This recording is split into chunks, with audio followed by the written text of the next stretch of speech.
Queridos irmãos e irmãs, também aqueles que nos acompanham pela rádio, pelas redes sociais, este terceiro domingo do tempo comum é o domingo da Palavra de Deus, convocado há alguns anos pelo Papa Francisco. Naturalmente, em todos os domingos, a Palavra de Deus é anunciada, proclamada solenemente, tem o seu devido destaque, mas neste domingo em especial nós somos convidados a perceber qual é o destaque que damos em nossa vida para a Palavra de Deus, como nós nos deixamos moldar por aquilo que nos é anunciado em cada Santa Missa, por aquilo que meditamos em nossas casas. Nós sabemos que a Palavra de Deus não é simplesmente um livro, não é simplesmente a Bíblia, mas a Palavra de Deus é uma pessoa que se encarnou, que veio ao nosso mundo para nos ensinar. Que bom que na casa dos católicos exista sempre uma Bíblia em destaque, mas não pode ser uma Bíblia empoeirada, sempre aberta na mesma página, às vezes até mesmo amarelada. Devemos ter uma intimidade com a Sagrada Escritura, devemos formar a nossa família a partir da Palavra de Deus, e é por isso que nós, católicos, não pertencemos a uma religião do livro, mas à religião da Palavra.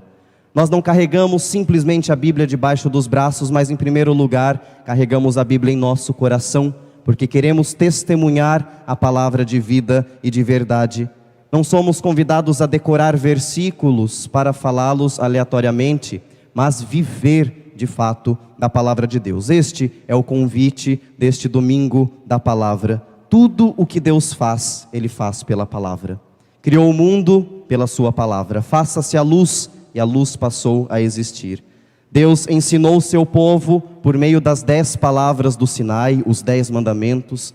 Corrigiu o seu povo pela palavra dos profetas, que era a própria palavra de Deus. Mas mesmo assim, o povo de Deus, às vezes cabeça dura, o mundo não acreditou na palavra do Senhor. E foi preciso que a palavra viesse ao nosso encontro.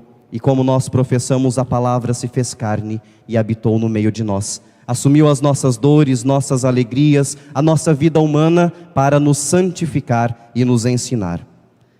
A palavra não foi apenas ouvida, mas ela foi também vista e tocada em Jesus Cristo. E este é o convite de cada Santa Missa, porque Jesus no Evangelho de hoje prega a conversão, prega o reino de Deus e sai a chamar os seus discípulos. Mas de fato é a mesma coisa que Ele continua a fazer conosco a cada domingo.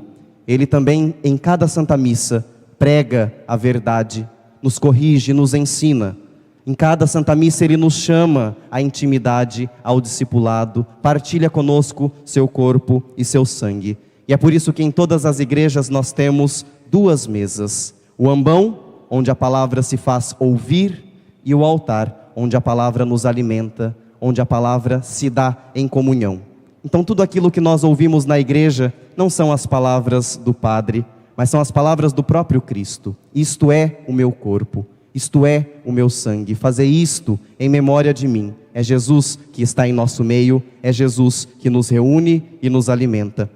Por isso, neste domingo, devemos levar para casa algumas perguntas para a nossa reflexão. Saio das missas, de fato, alimentado por estas 2 mesas? Presto atenção àquilo que foi anunciado? Estou de corpo e alma presente? Me alimento? Chego em casa e me lembro das leituras do Evangelho que nos foi anunciado? Medito a palavra de Deus ao longo da minha semana? Caso eu receba a Eucaristia, me preparo para este encontro por meio da confissão, de um exame de consciência, da reta intenção em se aproximar da Eucaristia, do corpo e sangue do Senhor? Se não recebo a Eucaristia, faço a minha comunhão espiritual, me alimento da palavra de Deus, me uno interiormente ao Senhor que me acolhe. Vejamos então o que Jesus nos ensina neste final de semana. Ele sai a anunciar o reino de Deus e chama os primeiros discípulos. Jesus deveria escolher alguns apóstolos, que seriam seus aprendizes num primeiro momento, mas também os seus representantes diante do mundo. Qual era o critério que nosso Senhor queria para os seus discípulos? Quais eram os requisitos, as qualidades que Jesus quis ter em seus apóstolos? Ele poderia escolher os sábios, os entendidos de seu tempo, Poderia escolher os ricos, os poderosos, os políticos, mas Jesus escolhe os menos capacitados humanamente.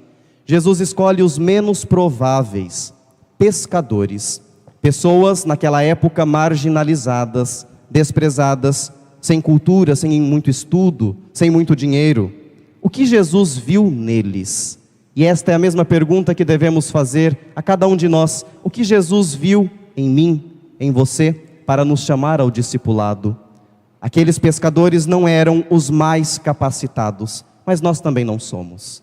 Estamos reunidos aqui porque fomos chamados por pura misericórdia de nosso Senhor. Não somos os melhores, mas Deus nos atraiu ao seu coração. E aqui está a beleza do seguimento, aqui está a beleza de ser amigo de Jesus. Isto é ser discípulo, isto é ser chamado. Qual deveria ser o maior título para ostentarmos em nossa vida? Não nossos diplomas, certificados, nossos cursos, tudo isso passa, tudo isso é relativo, como nós ouvimos na segunda leitura. Mas a maior alegria da nossa vida deveria ser: eu sou batizado, eu pertenço a nosso Senhor, eu sou amigo de Cristo. Esta é a nossa alegria. Então Jesus escolhe aqueles homens, talvez pouco capacitados, justamente porque tudo aquilo que eles fariam não seria pelos seus talentos e seus méritos, mas pela graça de Deus. E assim devemos nos portar na igreja, na comunidade, em nossa família, em nosso trabalho. No Evangelho, Jesus chama duas duplas de irmãos. Isso representa para nós duas atitudes que ele esperava nos discípulos, mas atitudes que ele espera também em cada um de nós. Em primeiro lugar, chama Simão e André. Estavam lançando as redes e, ao ouvirem a palavra do Senhor, imediatamente deixam as redes e os seguem. A segunda dupla, Tiago e João, estavam consertando as redes no barco com o seu pai. Também, ao ouvirem a palavra do Senhor, deixam o barco, deixam o pai e seguem Jesus. Dois comportamentos dos discípulos de Cristo: lançar as redes e consertar as redes, com o único objetivo de pescar homens, de levar a salvação, anunciar o Evangelho. Vejamos então o primeiro convite para a nossa vida: lançar as redes. Isto é uma atitude de fé, porque todas as vezes que lançamos as redes não sabemos o que encontraremos, não sabemos o que virá como pescaria. E assim é também na nossa vida. Quando lançamos as redes da palavra, nos colocamos ao serviço, não sabemos quem encontraremos, que tipo de pessoas encontraremos. As redes são nossas, mas os peixes são do mar. As atitudes de evangelização, nossos projetos, as capacidades, os talentos são nossos ao anunciar o Evangelho, mas as almas são de Deus. As pessoas pertencem a Cristo, então nós sempre devemos lembrar disso. É a graça de Deus quem chama as pessoas para perto dele. É o Espírito Santo quem vai à nossa frente e convence os corações com a palavra do Evangelho. As redes são nossas, mas os peixes pertencem a Deus. E quem lança a rede não sabe, como disse, o tipo de peixe que irá encontrar, não sabe sequer se vai encontrar peixes. Quem é pescador sabe que toda pescaria envolve surpresa. Assim é na nossa vida cristã. As surpresas de Deus sempre nos alcançam, e quando menos esperamos, vemos os frutos. Mas não podemos ter a pretensão de achar que tudo acontece por nosso mérito. Este é o primeiro convite: lançar as redes, acreditar na palavra de Deus. O segundo é consertar as redes. Representa uma atitude de conversão. Como nós ouvimos também na primeira leitura, um testemunho de conversão. Nínive era uma cidade considerada pagã, idólatra, sem salvação. Mas quando ouvem o anúncio do profeta, se convertem, fazem jejum, olham para o verdadeiro Deus. Isto é conversão: olhar para Cristo e mudar a nossa vida. As redes são instrumentos de pesca. Se existem rasgos, a pescaria não funciona, porque os peixes escapam. Isto é um símbolo da nossa vida, das nossas inclinações. Como pescar peixes com uma rede estragada? Como pescar homens e mulheres para Deus com a nossa vida interiormente desordenada? Por isso é preciso consertar os nossos hábitos, nossos vícios, impurezas, maus pensamentos, más atitudes.